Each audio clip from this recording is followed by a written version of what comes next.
Welcome, everybody. My name is Jonathan Soto. I'm a pastor at Urban Hope Church in Passaic, New Jersey. I have with me Pastor Lenny Hernandez. I'll let Lenny introduce himself. That's Lenny Hernandez out of Dwelling Place Church in New Haven, Connecticut. And uh, this is the first time we meet up. We're launching this video podcast, Hope for the City. And we have we've already had some experience doing podcasts before. We had this open door to get on video. But today, kind of, we're gonna just talk about the vision of why we're coming together and I guess what makes us different from everyone else.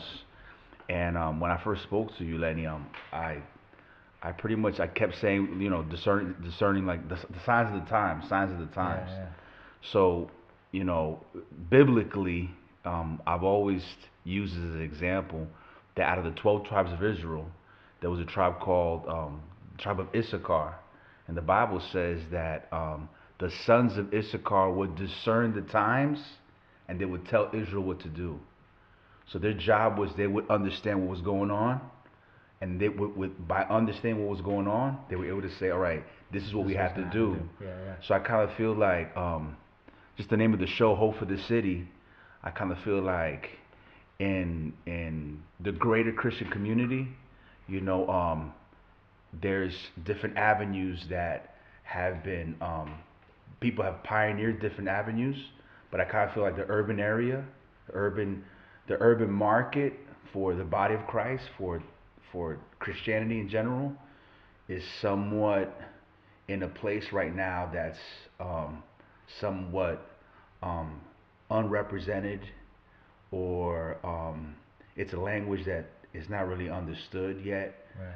So I kind of feel like right now the trend, especially here in America, is that there's a population in the urban areas for church life that I think has a voice.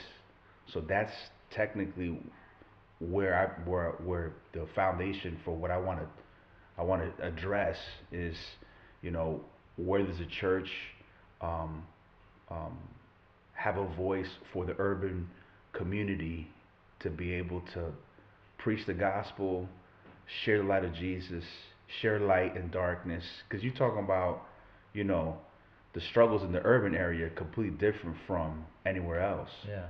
You know, you could go across the landscape of America, and there's different needs, but there's unique needs in the urban area. You know, and I think the only people who could really address it are people who have lived there, who have been there, done that. You know, and I grew up in the urban cities in New Jersey, northern New Jersey. You know, if you look up if you look up the top 10 the most dense cities in America, Yeah. six of them are in New Jersey. And the church that I pastor is, Give me the number again, because I remember you told me the number one time. I just couldn't believe it. yes, For Passaic. yeah, Passaic's number 10 right now on the list on Google right The now. population and the square footage. Yeah, so the square footage right now is about 3 square miles, and we have the last, and you have to talk about, we have a big illegal population, so some of them just hide come census Yeah, time, not even they're on just numbers. like, Right. don't answer the door, or Right. like, yeah, it's one person living here, it's really like 15. 15 heads in there. So they counted up like 80,000 in 3 square miles. 80,000 people. So in like three you square you miles. learn, yeah, Wow. yeah, exactly. Yeah, yeah. So you learn, it's just a different hustle. Yeah. It's a different hustle. Like, you know, Compared to, you learn how to play basketball on the street.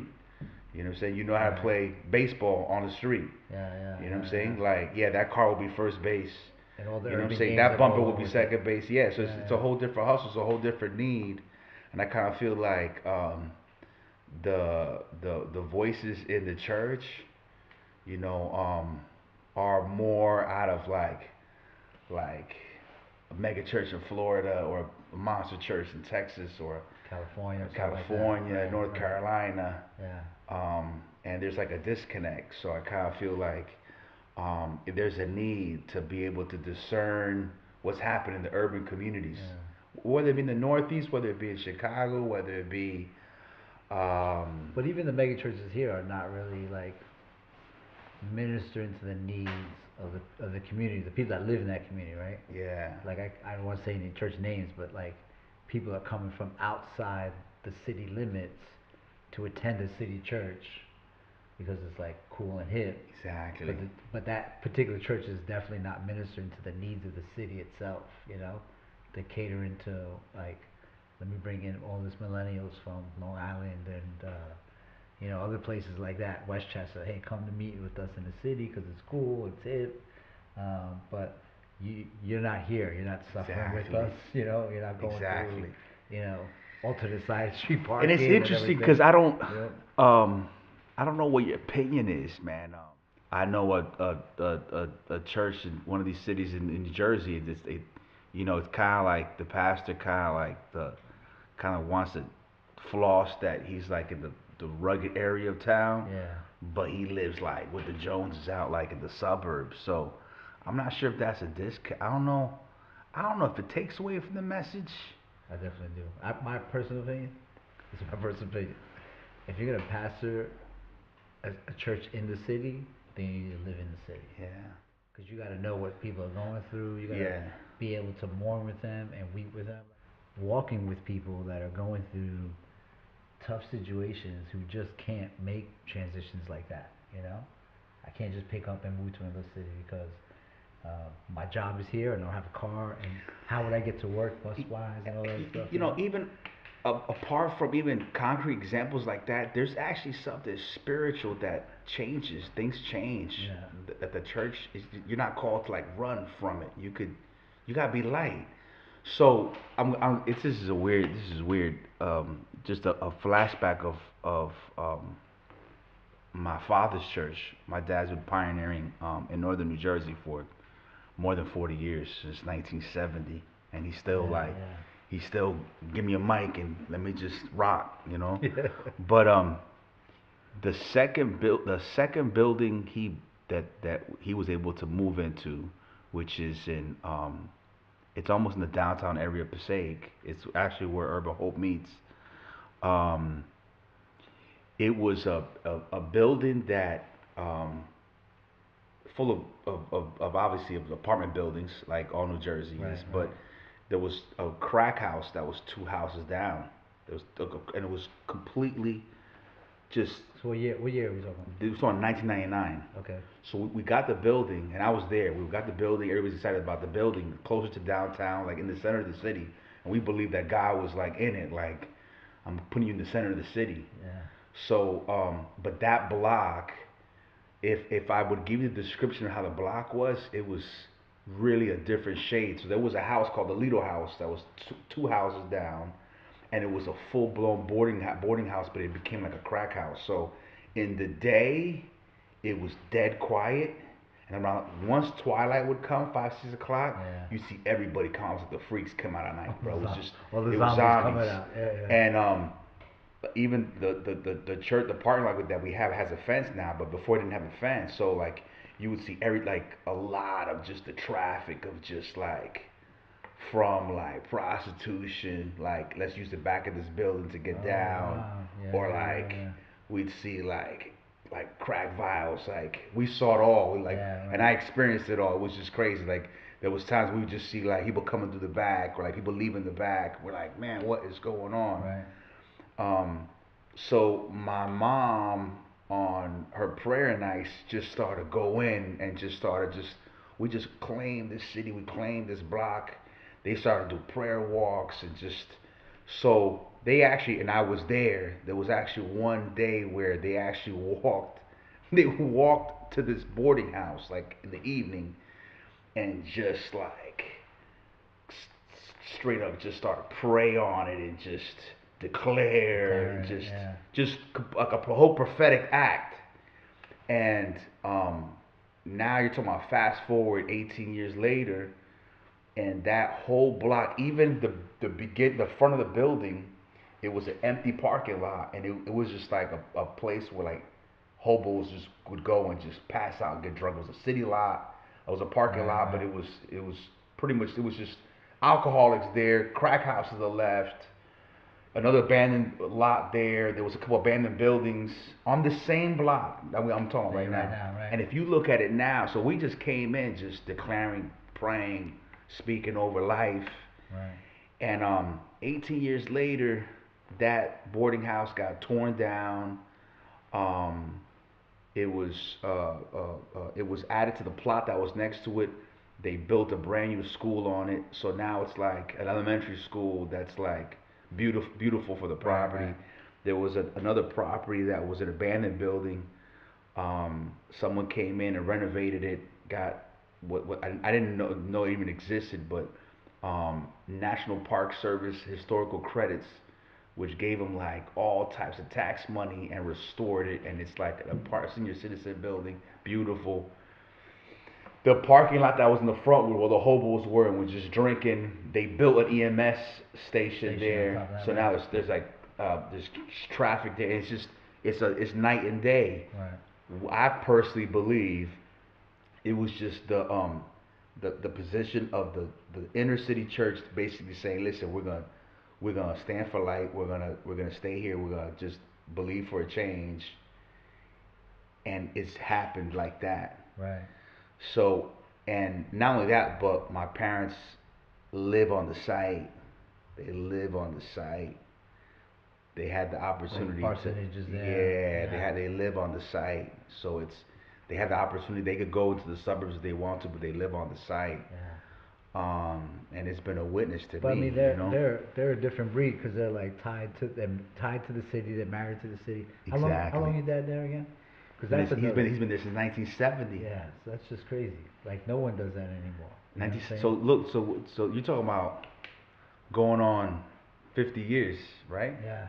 In 2 years, it'll be 50 years, Yeah. and just marries the city, lives in the city, and still keeps Yeah, going. so Just there's very few people like that do that now. You know what I'm saying? yeah. So it's yeah. You just don't see it. No, like Nah, yeah, nah, you yeah, don't. You yeah. know, people You don't like see it. I'll plant for 10 years and move to another place and Yeah, yeah, relaunch or yeah, do yeah, another location. yeah, You know, yeah. So I would say that's I guess maybe I don't know I don't want to call it a troubling trend with like city ministry or urban ministry or yeah. inner city. I mean you've seen how it is. The dynamics is just crazy because like people are coming in. I mean, so everyone's church planted now, right? Everybody. It's Yeah, basically like the number one trend, right? yeah, Let's just church yeah, plant, and then and how will we church plant is the other thing, yeah, right? We'll just big production, big blow up. yeah, Let's try to take people out yeah, of the old existing churches yeah, and put something new on it, new flavor, new something, and suck you out of the old churches into our church type of deal. And then again, those people are not living in the city for the most part. If they are, they're probably living in the trendy areas of the city. On top of that, right? yeah. Because those I guys are would say not the moving, right? trend right now is the big production, getting a big venue, going. It's few.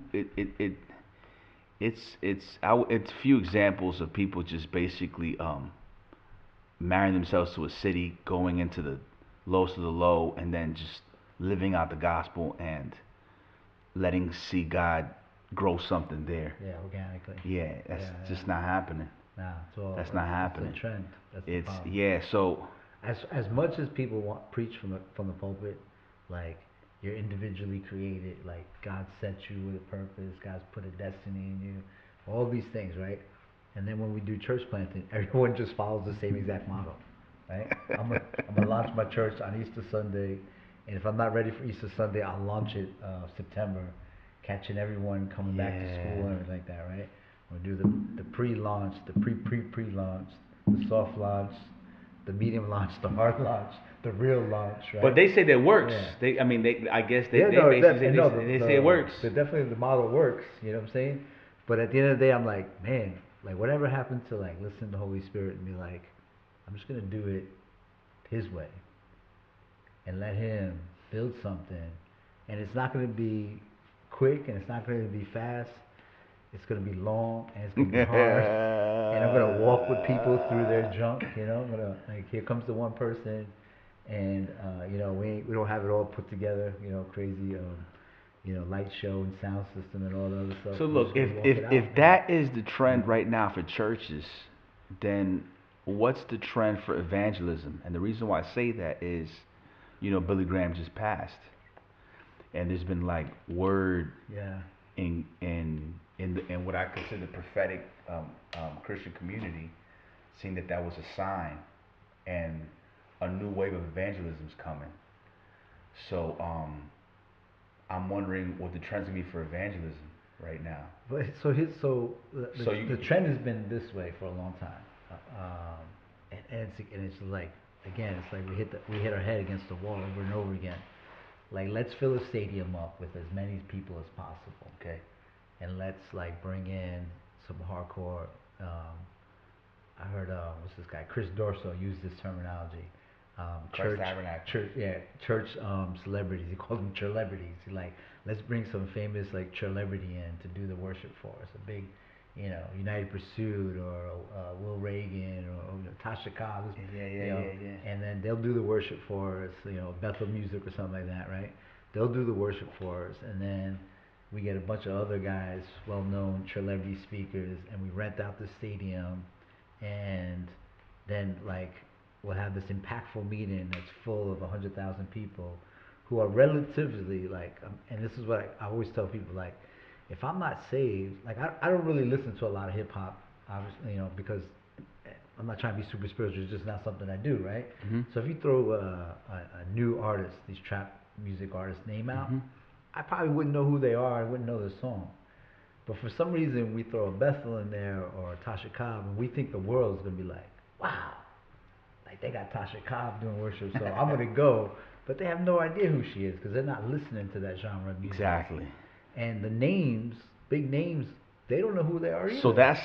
that's an ignorant trend. Yeah, That's yeah, what it no, is yeah, for real. for the inner city. Yeah, yeah. So That's let's an ignorant let's trend. just do what they do. Yeah, And exactly. inner city doesn't have the financial means that a lot of these guys have that are holding these big venues, right? And so here's what I'm trying to get to. That's the trend continually. Bigger numbers means better, right? And even with Billy Graham, his retention rate was only 6%.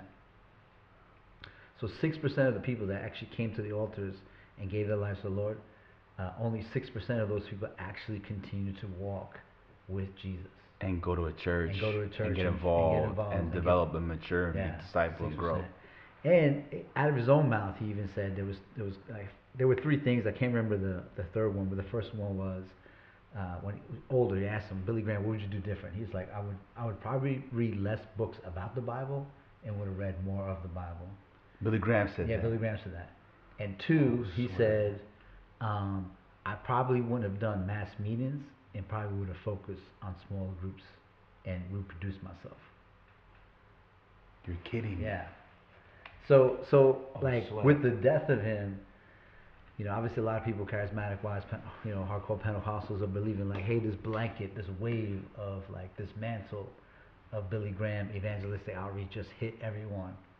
And so now I'm gonna take the mantle on. I'm self-proclaimed that that's my mantle, and I'm gonna do stadiums. I'm gonna start filling stadiums up and preaching outdoors and all this other stuff. But and the reality is, the blanket hit, and it's hitting a generation of young people who are real savvy with social media and real savvy on other platforms, Yeah. and they're not really for the most part, I can't say for all of them, but for the most part, there's a genuine heart. Is like, we need to get people saved. Yeah. And so we're not looking for the massive movement. We're looking for, can we go sit down with 10, 12 people and tell you about Jesus and get saved, and then let's walk with you in discipleship. Watch the. It's interesting because I kind of feel like with the wave of social media, I believe that the selling line for social media was to connect the world, and I kind of feel like social media is completely done the opposite. I think the world's less connected with social media than it was connected. Now, people they'll counter you and say, "Oh yeah, but I had a friend of mine who was in fifth grade, and I reconnected him through Facebook."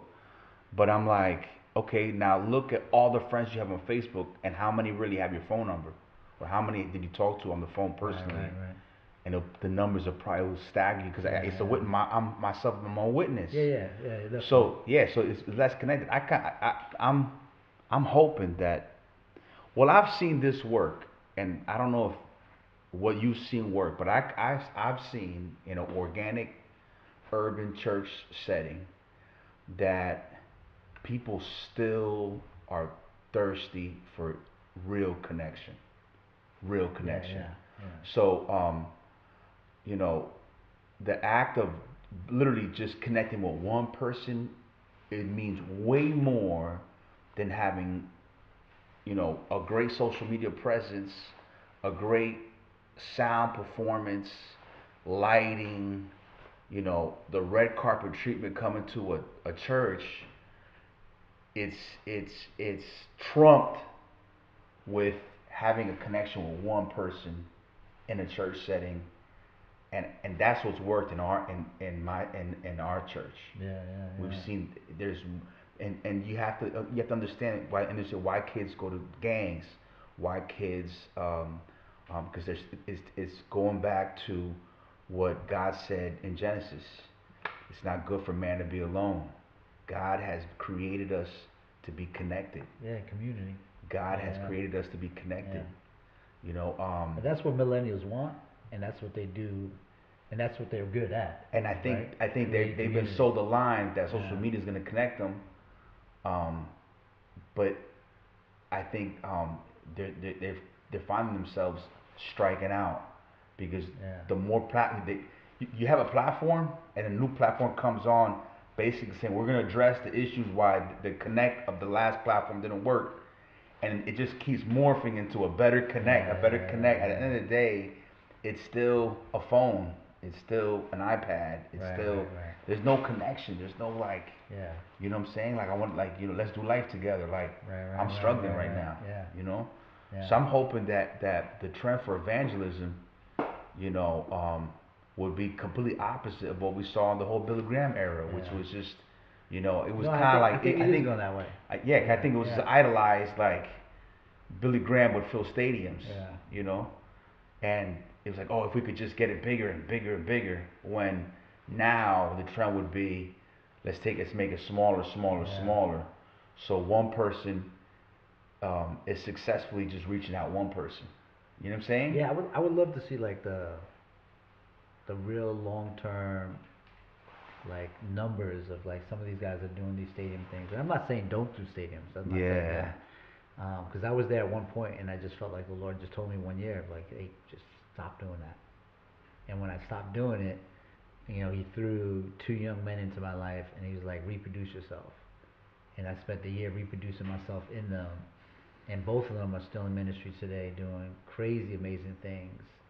Um, So in what? the So Lord, so what? So how big were the audiences that you were able to like preach to I mean, throughout your ministry? Because granted, you're like yeah. you're natural evangelist. You're a Yeah, pastor now, but yeah. you were So like you're talking some anywhere between 50 to 100,000 people.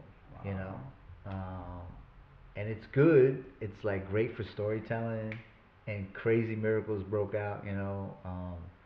I tell the story. One time I was in Africa and it was like the stage that they built was like really rickety and it was like it had movement on it. So I had to be real careful.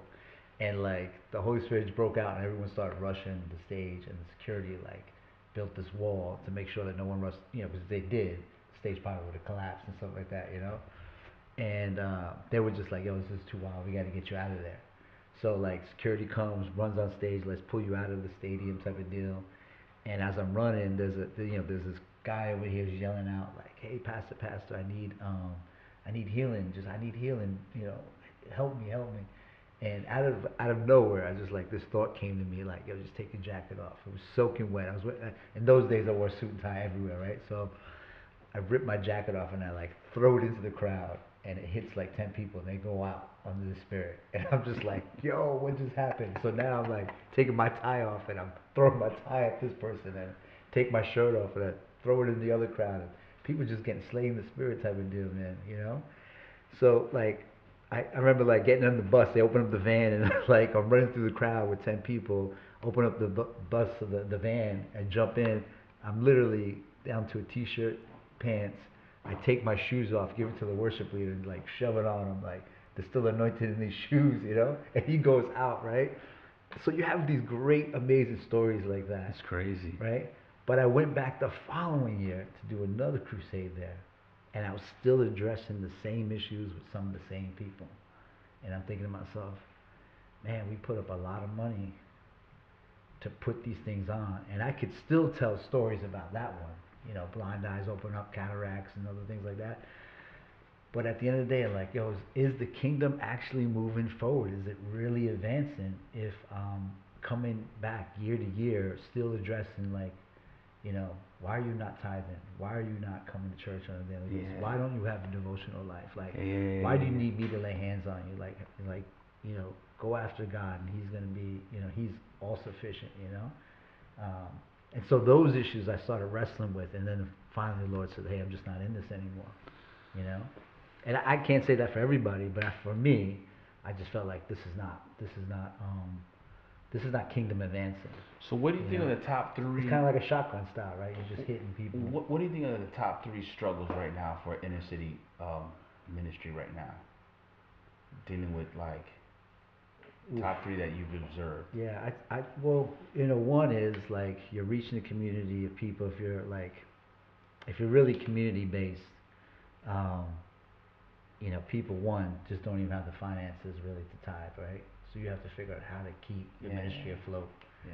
So you're either asking people um, for money and resources outside of your community, right? So you have to fundraise like crazy outside of your community. Probably find a bunch of churches on the suburbs that are gonna like, I feel like doing something for inner city, but I don't, because I don't want I don't want those people in my church.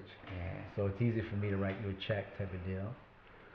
I think the other one is like, because there's you know, education's jacked up, and inner city kids usually, for the most part, come from broken homes, and then you have to figure out like all these young kids that are coming out of broken homes, and you know, sexual abuse runs rampant in those places, right? So people are really, really broken. Yeah. For long periods of time. I mean, they barely can stand on their own 2 feet, type of deal, you know. I mean, as far as like for me, that's what I'm seeing. Like, man, there's not, and there's such a great need. It's like, you know, every day you can look and find another ministry, you know. Yeah. But you don't have the people to run with you for that, all the resources behind that, you know. Yeah. I think that's just the tip of the iceberg on like issues of the inner city. I guess I will say that I'm hopeful. Um, because there is, um, I would say a small church planting community that still are investing into the inner city, that kind of catch the vision, and I would say I'm part of that wave. You know that, you know, we don't want to, you know, present the gospel as a traditional church or as a modern church, but we just trying to be a family driven um, church that pretty much just comes into the inner city, meets them where they're at, and presents Jesus. Yeah. So, well, that's what we have today, Lenny. I think, you know, like the sons of Issachar, discern the times, discern the times, and they told Israel what to do. Yeah. So we're gonna end here today, and good stuff to come for the next couple For weeks. real. Yeah. Easy.